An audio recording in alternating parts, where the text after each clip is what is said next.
Vamos a abrir, hermanos, la palabra de Dios en el libro de Éxodo,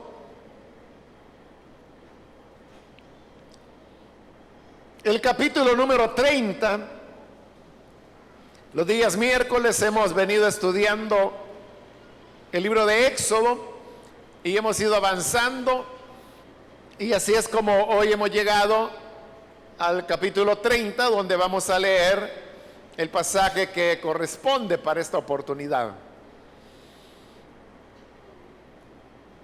Si lo tiene listo, dice Éxodo capítulo 30 del versículo 17 en adelante: el Señor habló con Moisés y le dijo: haz un lavamanos de bronce con un pedestal también de bronce y colócalo entre la tienda de reunión y el altar. Échale agua, pues con ella deben lavarse Aarón y sus hijos las manos y los pies. Siempre que entren en la tienda de reunión o cuando se acerquen al altar y presenten al Señor alguna ofrenda, deberán lavarse con agua las manos y los pies para que no mueran. Esta será una ley perpetua para Aarón y sus descendientes por todas las generaciones. El Señor habló con Moisés y le dijo: toma las siguientes especias finas: 6 kilos de mirra líquida, 3 kilos de canela aromática, 3 kilos de caña aromática, 6 kilos de casia y 4 litros de aceite de oliva, según la tasación oficial del santuario. Con estos ingredientes harás un aceite, es decir, una mezcla aromática como la de los fabricantes de perfumes. Este será el aceite de la unción sagrada. Con él deberás ungir la tienda de reunión, el arca del pacto, la mesa y todos sus utensilios, el candelabro y sus accesorios, el altar del incienso, el altar de los holocaustos y todos sus utensilios, y el lavamanos con su pedestal. De este modo los consagrarás y serán objetos santísimos. Cualquier cosa que toque esos objetos quedará también consagrada. Unge a Aarón y a sus hijos y conságralos para que me sirvan como sacerdotes. A los israelitas les darás las siguientes instrucciones: de aquí en adelante, este será mi aceite de la unción sagrada. No lo derramen sobre el cuerpo de cualquier hombre, ni preparen otro aceite con la misma fórmula. Es un aceite sagrado y así deberán considerarlo. Cualquiera que haga un perfume como este y cualquiera que unja con él a alguien que no sea sacerdote será eliminado de su pueblo. El Señor le dijo a Moisés: toma una misma cantidad de resina, ámbar, gálbano e incienso puro y mezcla todo esto para hacer un incienso aromático, como lo hacen los fabricantes de perfumes. Agrégale sal a la mezcla para que sea un incienso puro y sagrado. Muele parte de la mezcla hasta hacerla polvo y colócala en la tienda de reunión frente al altar del pacto, donde yo me reuniré contigo. Este incienso será para ustedes algo muy sagrado y no deberá hacerse ningún otro incienso con la misma fórmula, pues le pertenece al Señor. Ustedes deberán considerarlo como algo sagrado. Quien haga otro incienso parecido para disfrutar de su fragancia será eliminado de su pueblo. Hasta ahí dejamos la lectura. Pueden tomar sus asientos, por favor.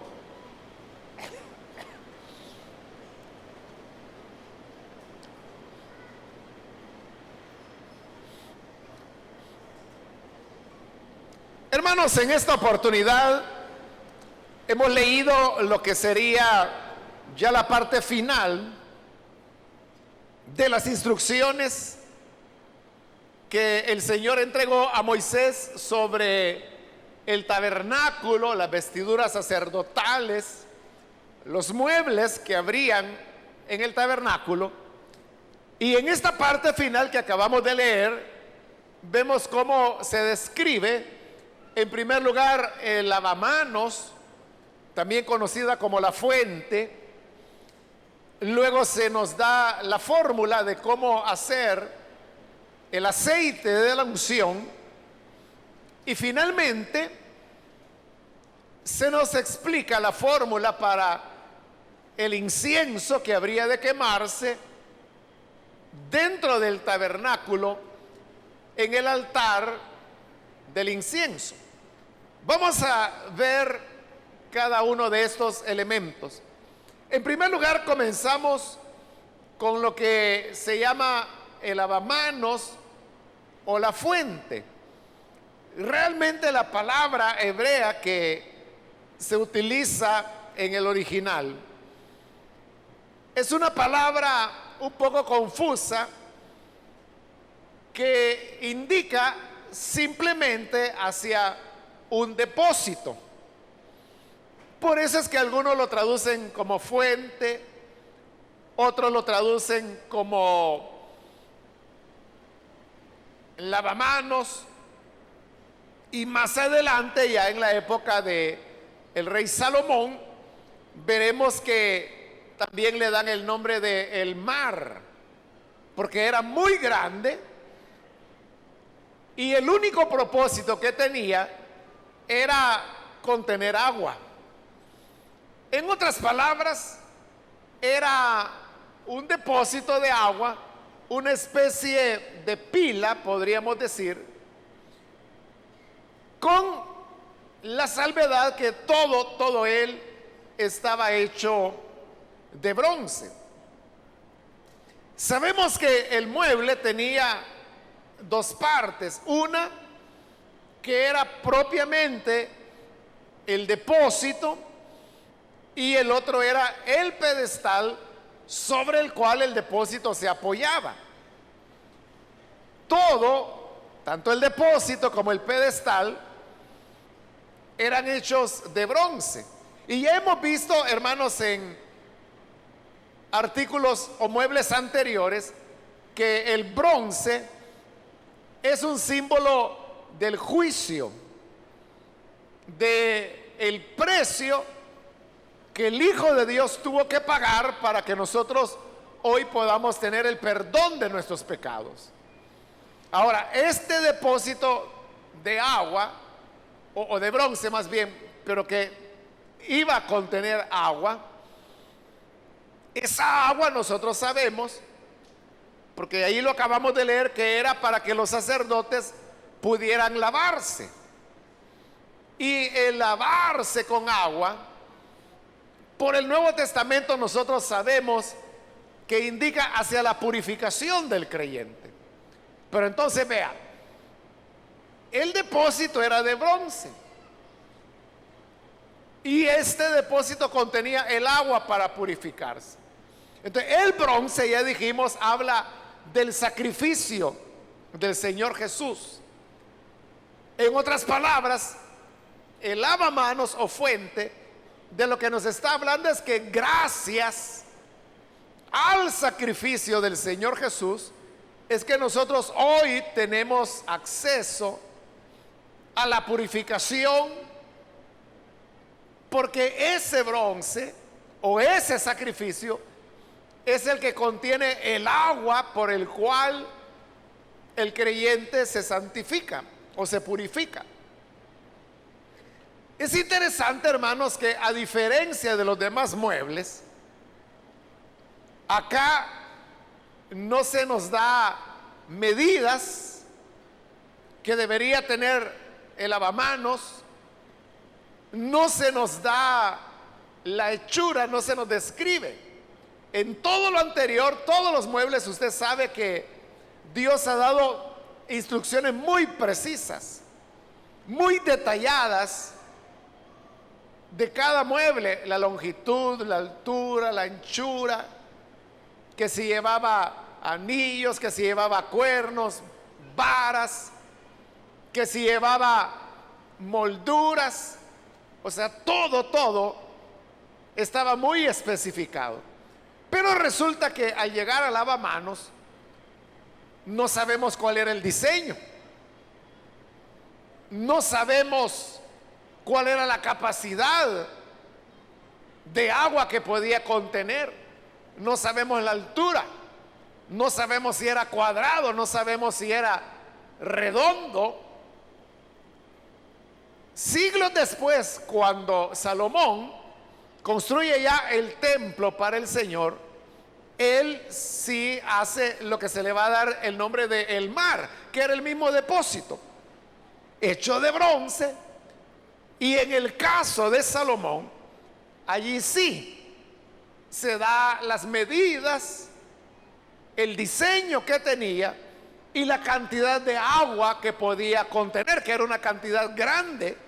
Por eso es que se le llamaba el mar, porque era un mar de agua que este depósito tenía. Pero esas medidas y ese diseño y esa capacidad corresponde al lavamanos gigante, voy a decir, que Salomón siglos después de esto habría de hacer.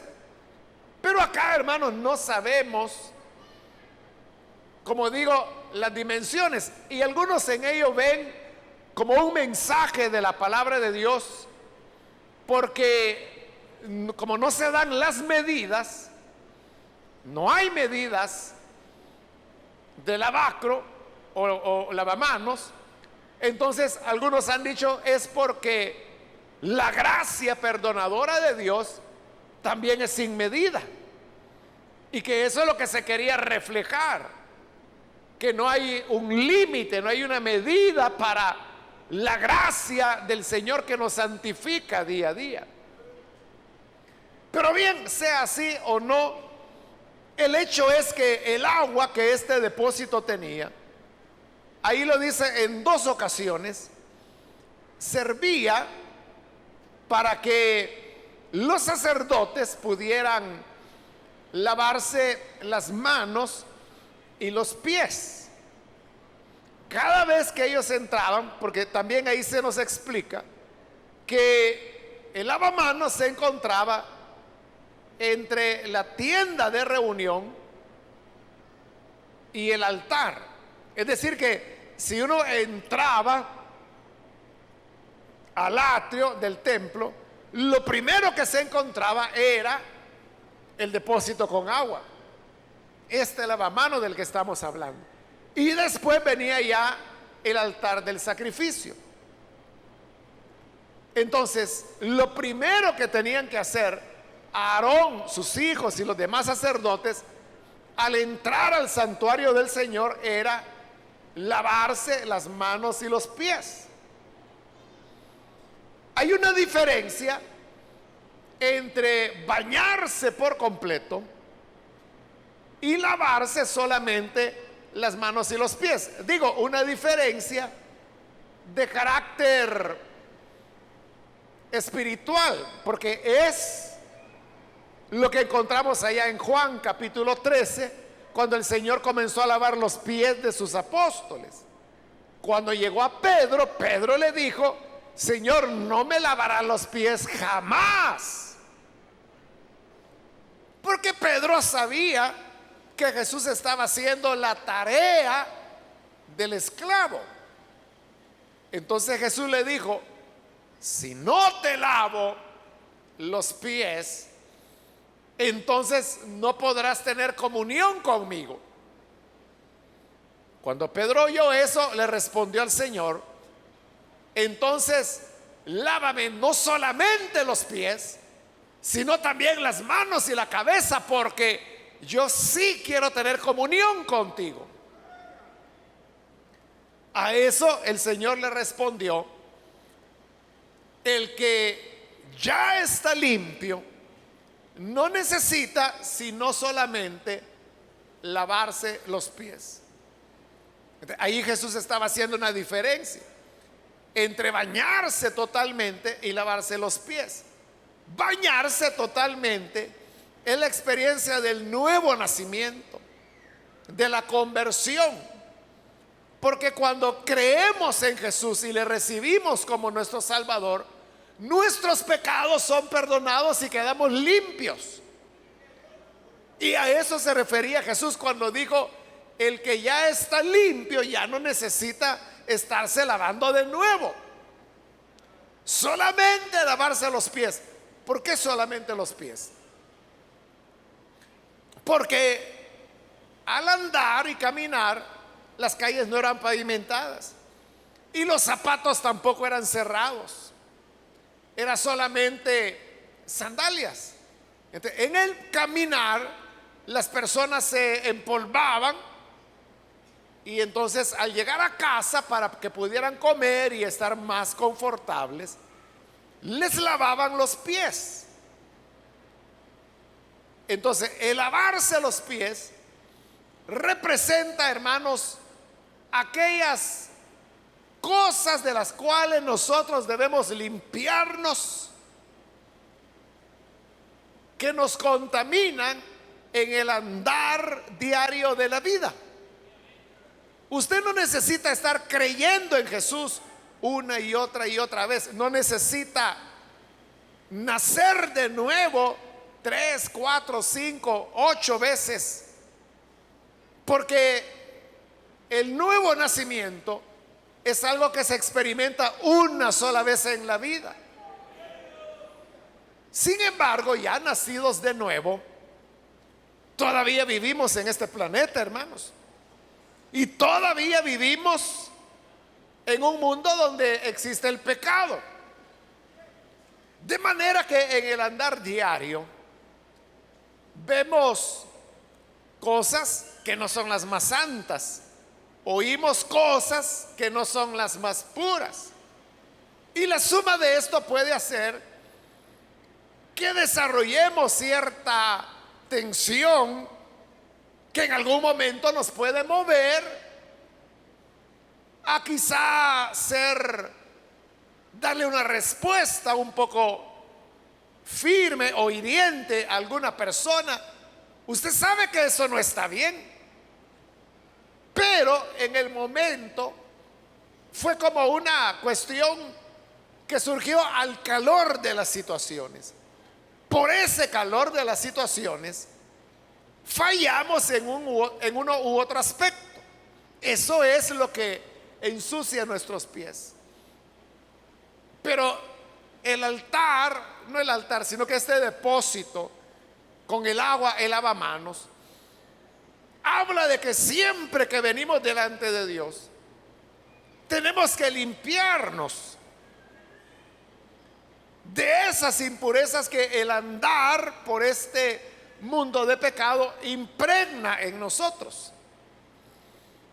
Entonces los sacerdotes tenían que lavarse las manos y los pies, porque para ellos el concepto de santidad también estaba relacionado con el de la limpieza.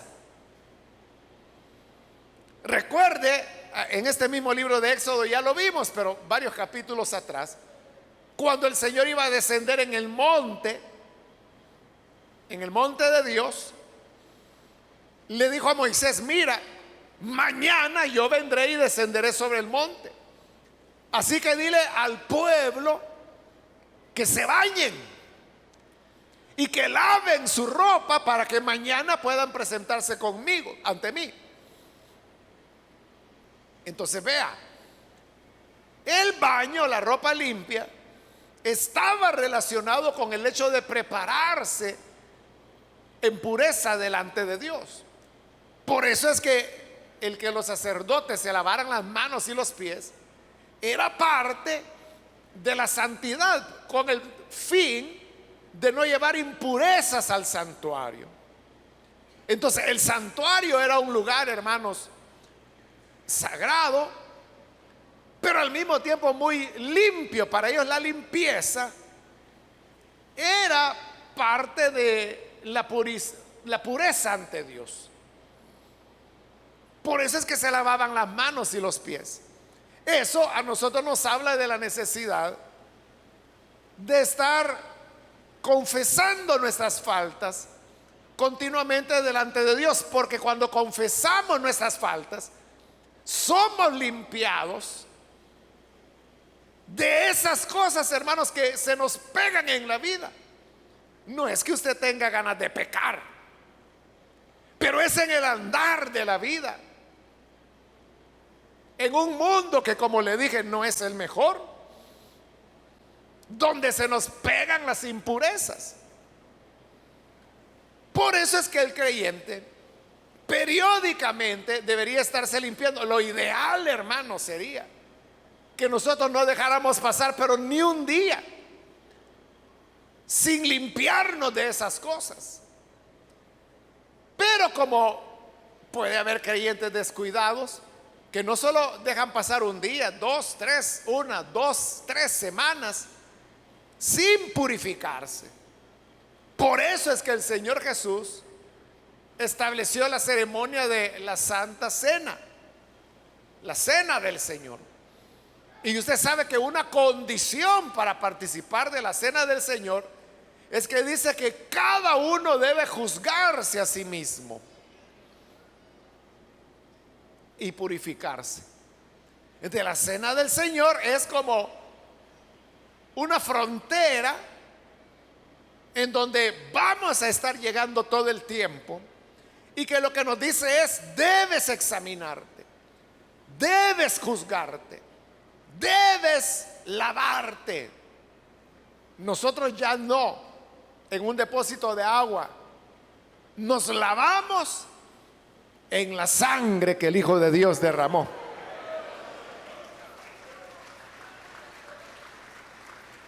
¿Qué pasaría, hermanos?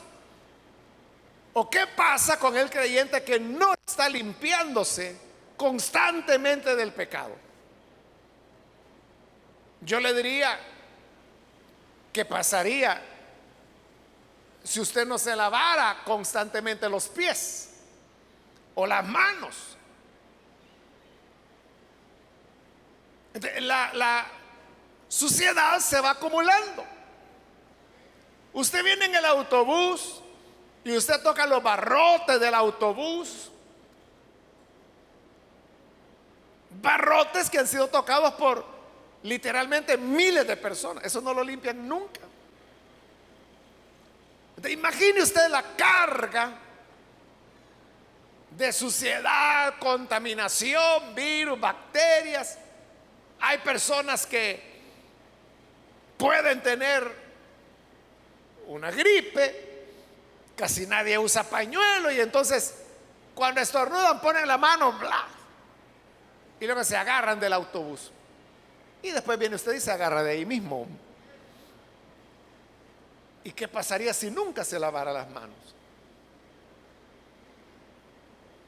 Lo mismo pasa con una persona que no se limpia delante de Dios.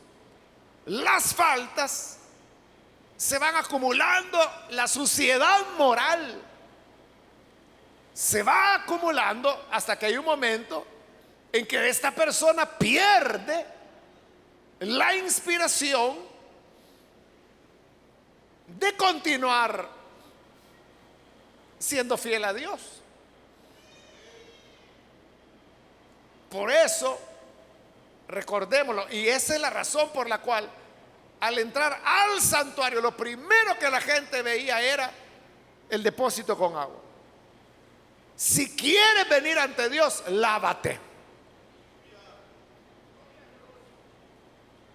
Si queremos servir al Señor, queremos estar ante su presencia, si queremos tener comunión ante Él, debemos lavarnos también de nuestras impurezas.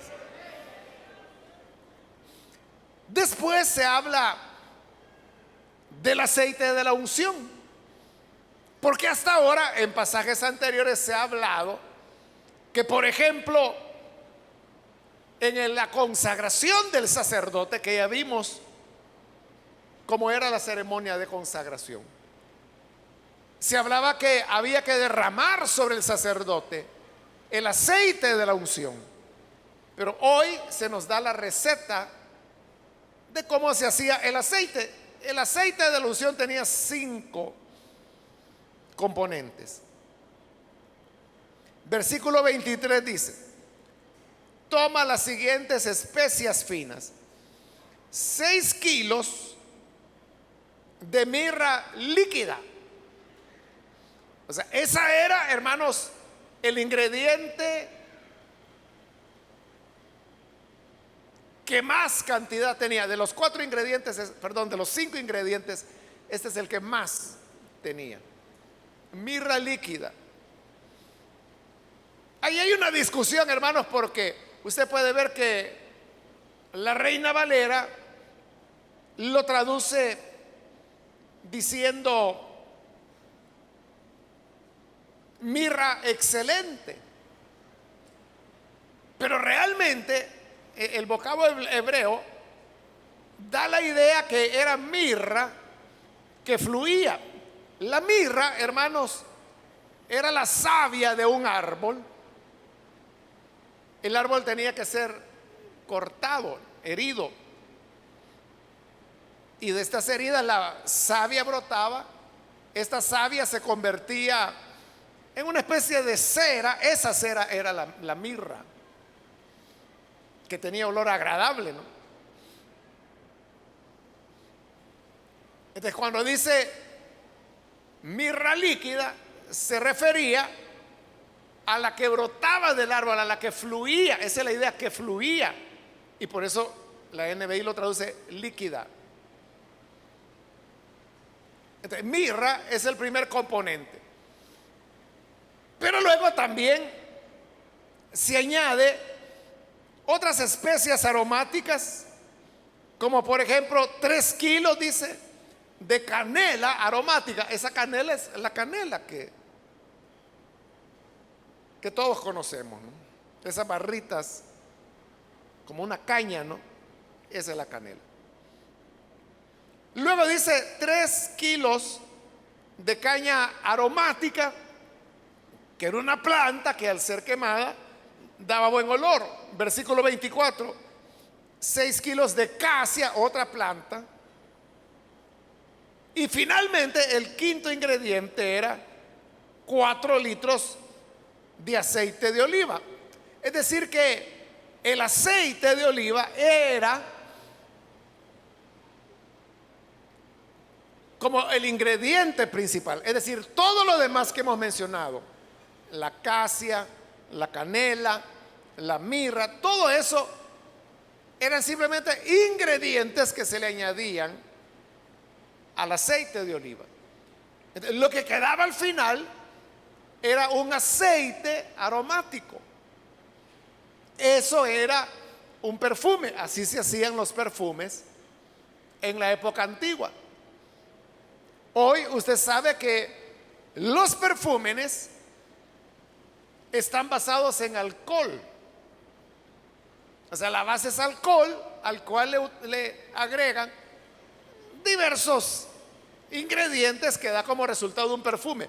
Pero en esa época el perfume no era en base a alcohol, porque no lo conocían, sino que era en base al aceite.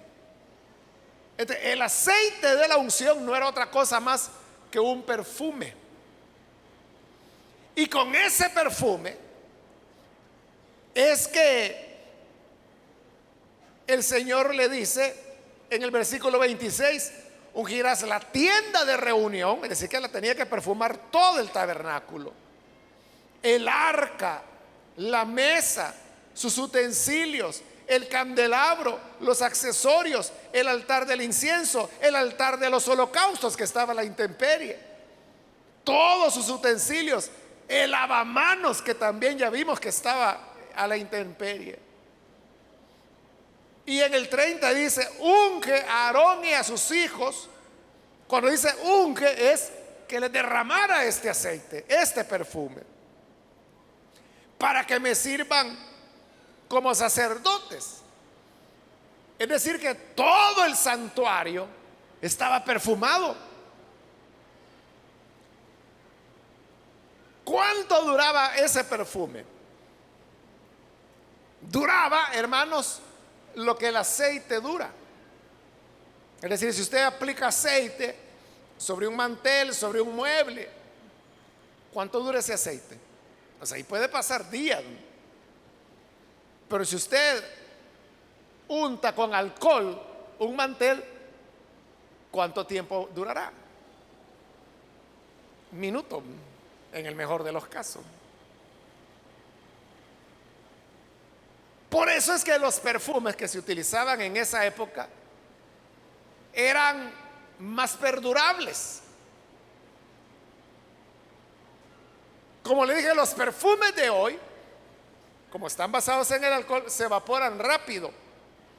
Entonces, lo que han hecho las empresas farmacéuticas, o de perfumería más bien, de hoy en día, es que al perfume, porque ellos saben que el alcohol se va a evaporar rápido, entonces, le añaden componentes químicos que hace que el olor quede más permanente. Y este componente químico que hace que en los perfumes modernos o actuales el olor se retenga, ¿sabe dónde lo toman? Ni me va a creer de dónde toman ese componente químico. Lo toman de los orines del zorrillo. Sí, porque usted sabe que el orín del zorrillo es tremendo, y cuando una persona lo tiene, hermano, puede bañarse, puede lavarse, puede echarse jabón, lo que quiera, y el olor lo va a tener. Y lo va a tener no sé por cuántos días. Entonces, porque el zorrillo produce ese elemento que hace que el olor permanezca. O sea, usted se puede lavar, bañarse, lo que quiera, lavarse con mascón si quiere, y lo va a tener el olor a zorrillo. Por supuesto, lo que las empresas de perfumería hacen es que toman la orina de el zorrillo, entonces la procesan y le aíslan esa sustancia. Es decir, la separan a través de procesos químicos. Entonces, ya teniendo aislada ese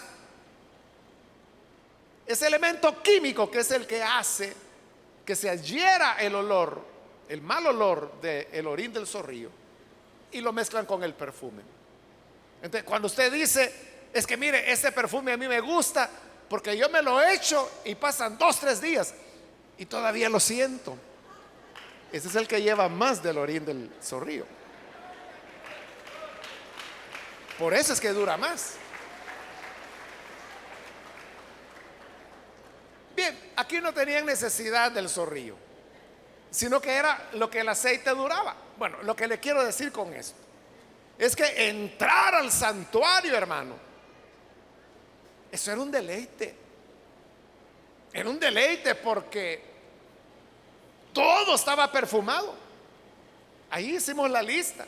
Sí, hasta los muebles, hasta las personas, hasta los sacerdotes estaban perfumados, y no perfumados como usted se perfuma.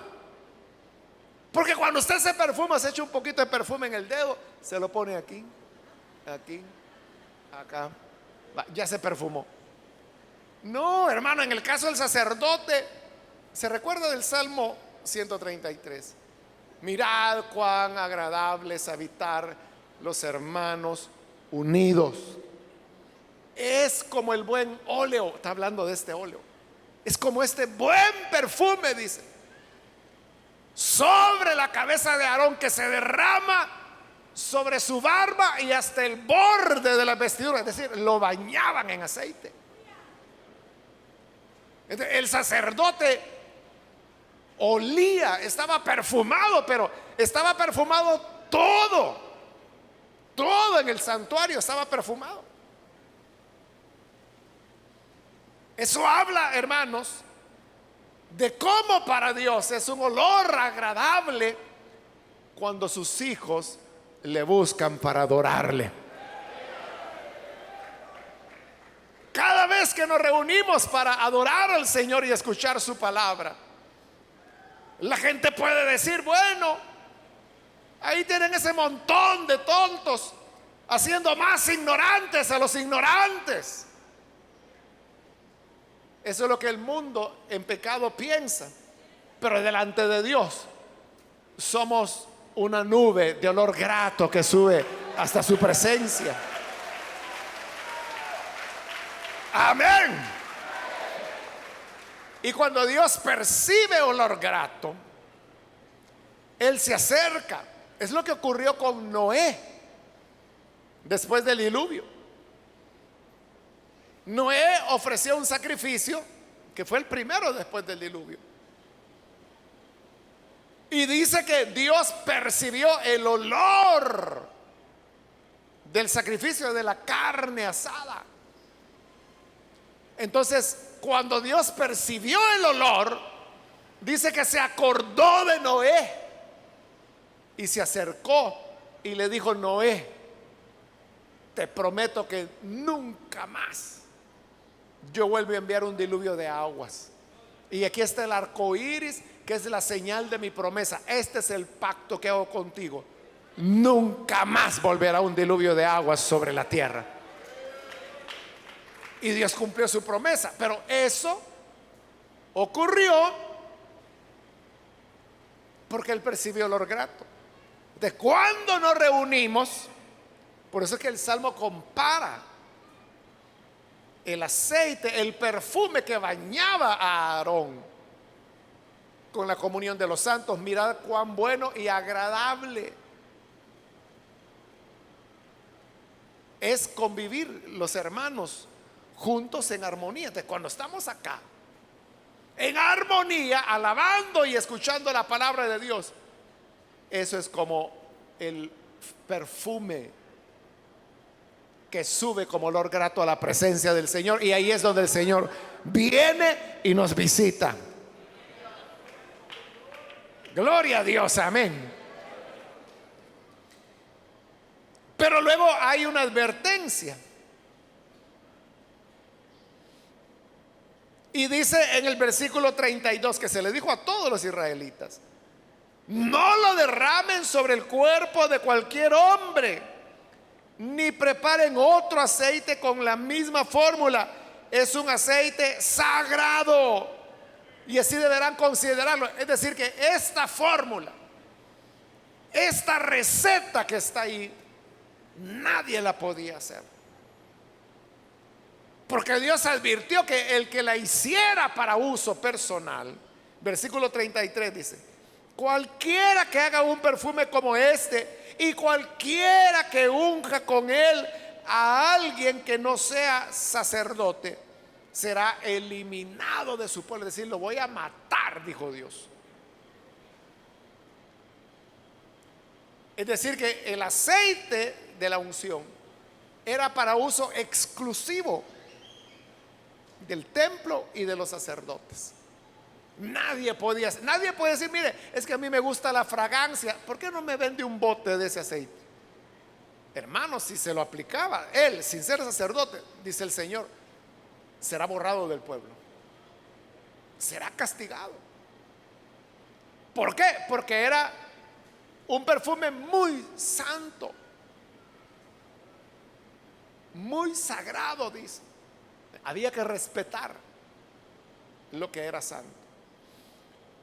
En el versículo 34, ahí está la receta ahora del incienso, que también no se había hablado se describió el altar del incienso, dónde estaba, cómo estaba hecho, cuándo había que quemar el incienso, pero hasta hoy, y este es ya lo último, la última instrucción, la receta para hacer el incienso. Este lleva 4 ingredientes. Dice el versículo 34, toma una misma cantidad, es decir, que aquí los 4 componentes eran la misma cantidad. Allá vimos que eran 3 componentes que era la misma cantidad. Luego la mirra, que era el doble de cantidad, y luego venía el aceite de oliva. Pero aquí es parejo los 4 ingredientes. ¿Cuáles son los ingredientes? Dice resina. Cuando ella habla de resina, se está refiriendo a la misma mirra, porque ya le dije que era la savia que se convertía en resina. Luego menciona el ámbar. El ámbar, hermano, era una concha, un tipo de concha que no existe acá en nuestras tierras, solo allá en el Medio Oriente. Pero para que usted se imagine, es como que si usted tuviera la concha de una ostra, es decir, que la abren, sacan la ostra, y entonces usted sabe que ahí queda una parte nacarada. O sea, si usted lo ve por fuera es como una piedra, ¿verdad? Pero por dentro es liso.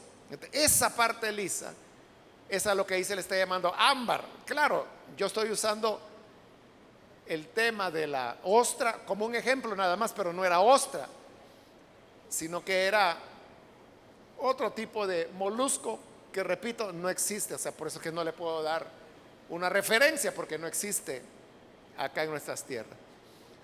Pero ese nácar o ámbar, como se le llama ahí, lo que hacía era que lo molían, y cuando se quemaba despedía un olor agradable.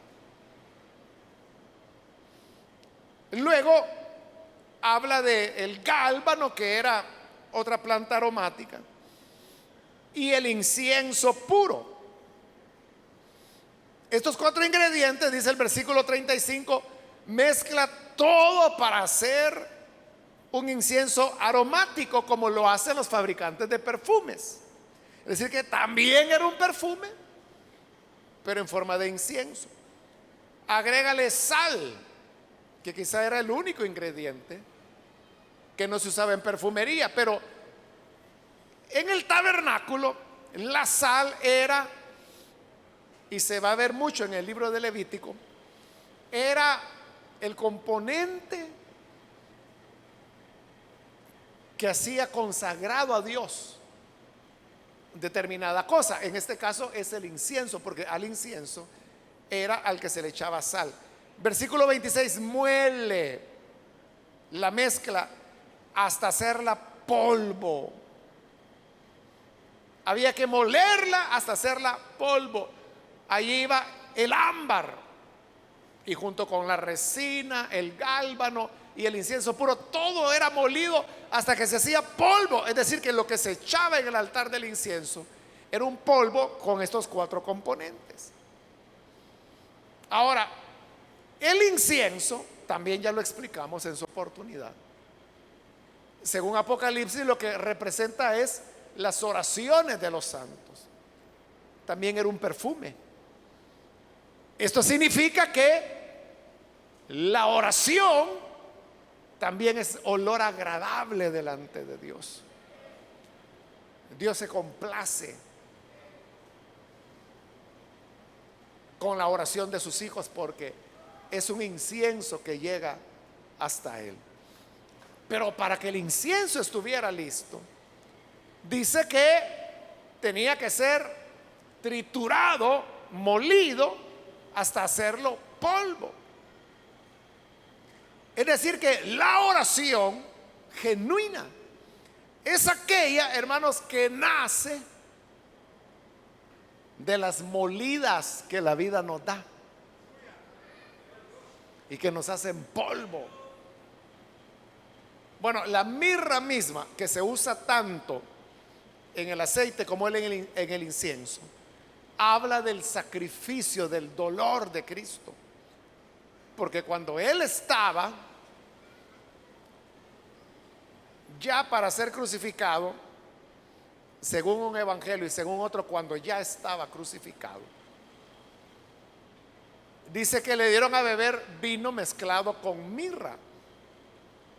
Entonces la mirra es el símbolo del dolor y al mismo tiempo de la vida fragante que Cristo llevó delante del Padre. Entonces la oración resulta ser perfume ante Dios cuando viene de una persona molida. ¿Por qué razón? Porque allí, hermanos, cuando la vida nos hace polvo, es cuando oramos como siempre deberíamos orar. Hace poco un hermano me decía, mire, dígame cómo tengo que orar, me decía, porque fíjese que yo me distraigo y me duermo, no oro. O empiezo a orarme y ya no sé qué decir. Yo le dije, mire, espere que le venga una buena y vamos a ver si no puede orar. Sí, es que uno no le puede decir, mire, para orar, primero pídale esto a Dios, después esto a Dios. No. Lo que necesita es que el diablo le dé una revolcada y una triturada hasta que lo haga polvo, y cuando ya esté hecho polvo, vamos a ver si es verdad que no puede orar.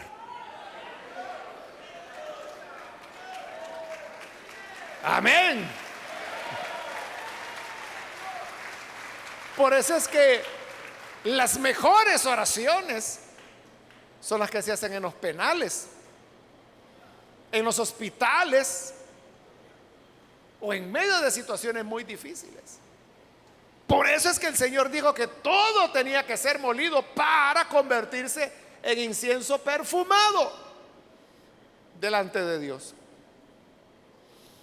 Ahora, igual que con el aceite, también aquí hay una advertencia. En el 37 dice, no deberá hacerse ningún otro incienso con la misma fórmula. Si pueden hacerlo de otra manera, y vean cómo lo hacen, pero no con esta fórmula, pues esta le pertenece al Señor.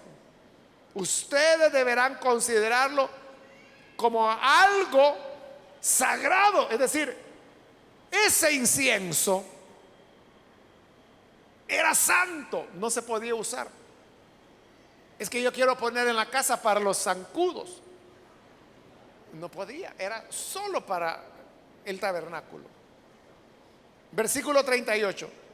Quien haga otro incienso, aunque fuera parecido, para disfrutar de su fragancia, será eliminado de su pueblo. Es decir, hermanos, que las cosas sagradas deben mantenerse sagradas. Así es. Esto, hermanos, me hace recordar a Spurgeon, Carlos Spurgeon, conocido como el príncipe de los predicadores. Predicaba tan tremendo él que miles de personas venían a escucharle, y bueno, el local de la iglesia ya fue insuficiente, buscaban edificios más grandes, se llenaba, hasta que finalmente, todo esto ocurría en Londres en el siglo XIX, y entonces deciden dar un gran paso, y es que deciden alquilar el Teatro Metropolitano de Londres, que tenía una capacidad para miles de personas. Entonces, pero Spurgeon hizo un contrato de arrendamiento, y el contrato decía que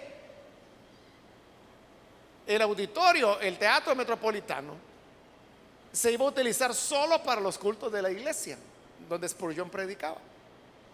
Entonces, por varios años, hermanos, los domingos él predicaba en el Teatro Metropolitano y miles de personas llegaban a escucharle. Ahí sí cabía la gente porque era enorme. Y ahí, hermanos, estando en el Teatro Metropolitano, es que a ese periodo, que duró 2, 3 años, se le llamó la etapa del avivamiento. O sea, Spurgeon siempre fue un gran predicador, pero allí se considera que él dio sus mejores mensajes. Incluso hay un libro que es difícil hallarlo, los buenos libros casi no los imprimen ahora, pero el libro se llama Sermones del Año del Avivamiento y son predicaciones que Spurgeon dio precisamente ahí en el Teatro Metropolitano. Bueno, lo que le quiero decir es que después de haber estado ahí ya por un buen tiempo, la municipalidad, que era la propietaria del teatro, le dijeron a Spurgeon, bueno, le dijeron, usted vemos que utiliza el teatro los días domingos para predicar, pero el resto de la semana el teatro está sin usar, está vacío. Entonces dijo la municipalidad, los días que usted no lo utiliza, nosotros vamos a utilizar el edificio para otro tipo de actividades culturales, teatro, música, todo eso. Y entonces Spurgeon dijo, no se puede.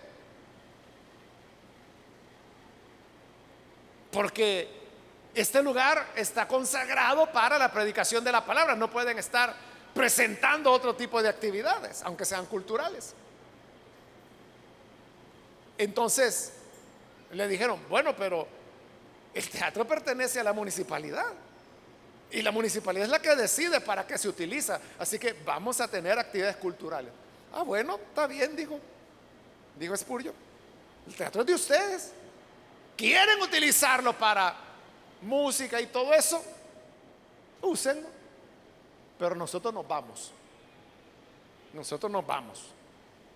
El problema era no tenían a dónde ir, porque un edificio más grande o igual a ese no había en Londres. Eso significaba volver al edificio de la iglesia, pero Spurgeon sabía que la gente no iba a llegar ahí. Entonces Spurgeon estaba consciente que de esos miles que había y a los cuales él predicaba en el teatro, ya no los iba a tener. Entonces el último domingo del último culto, porque se iban y se fueron, él predicó en el pasaje de los evangelios donde el Señor Jesús le dijo a sus discípulos, levántense, vámonos de aquí. Ese fue el pasaje de la Biblia. Ese sermón está en el libro es el último mensaje, y porque fue el último sermón que él dio ahí en el Teatro Metropolitano. Y si usted lo lee, hermanos, es un mensaje muy conmovedor, porque Spurgeon dice cosas como, yo sé que a miles de los que hoy me están oyendo acá no lo volveré a ver, ya no van a tener donde congregarse, y sé que muchos volverán atrás e irán al pecado y volverán al mundo, pero mi confianza, decía él, es que la gracia del Señor no los va a dejar tranquilos, los va a estar todo el tiempo importunando hasta que volverán al Señor. Pero, dijo él, yo no puedo ir en contra de mi conciencia, de manera que ha llegado ya el momento de levantarnos e irnos de aquí. Así que nos vamos, Dios les bendiga. Y se fueron. Y así fue, miles ya no llegaron, porque ya no había dónde llegar, no había espacio. Ahora, uno podría preguntar, bueno, ¿fue lo correcto? ¿O en qué le afectaba? Veámoslo así, ¿en qué le afectaba a ellos que el viernes, por ejemplo, hubiera habido una obra de teatro y el domingo era el culto? O sea, ¿afecta o no afecta? El punto no es ese. El punto es que para Spurgeon no podía ser. Porque él veía que el edificio solo podía tener, si era para Dios, solo podía tener un uso y era para Dios, para nada más. Es decir, él iba en esta línea. Cuando Dios dijo del aceite y del incienso, es algo sagrado y no se puede utilizar para otra cosa. Es solamente para el servicio, el tabernáculo y para los sacerdotes. Entonces, lo que se está enfatizando aquí, hermanos, es la necesidad de la separación. Santidad. Santidad de separación del pecado y de hacer las cosas santas, santas, y lo impuro, impuro. Por eso es que Apocalipsis dice: el que sea santo, santifíquese más, y el que es impuro, pues revuélquese más en el pecado.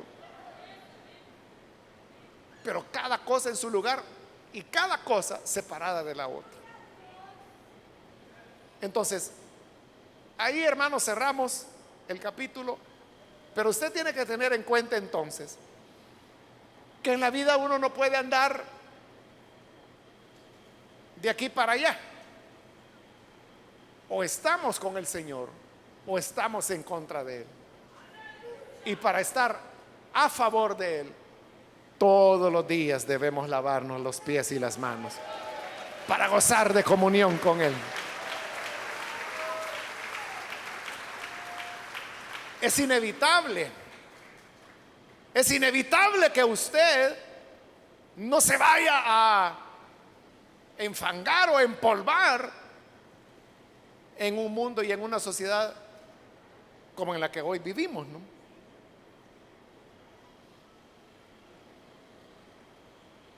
Porque le dije, vemos cosas que no es que usted las ande buscando, pero ahí aparecen. Oye cosas que no es que usted ande parando la oreja para ver qué oigo. Sin querer oyó. Aunque no lo queramos, nos contaminamos. Pero en la sangre del Hijo de Dios tenemos el depósito donde podemos lavarnos, como le dije, no con agua, pero sí con la sangre preciosa del Hijo de Dios, que nos limpia de toda impureza. Vamos a orar, vamos a cerrar nuestros ojos. Señor, te damos las gracias por las personas que están aquí al frente, como también aquellos que a través de televisión, radio, están uniéndose a esta oración y abriendo sus corazones para recibir el don del perdón, de la santificación, de la pureza que solamente tú puedes dar. Y por eso, Padre, yo te pido, limpia a estas personas, santifícales con tu sangre preciosa, y que la unción del aceite del Espíritu venga para darles fuerza y poder para mantenerse firmes contra el pecado. Yo les pongo, Señor, ante tu presencia. Haz una obra completa, de manera que estas personas no vayan a alejarse de ti, sino que permanezcan sirviéndote fielmente cada día. En el nombre de Jesús, nuestro Señor, lo pedimos. Amén.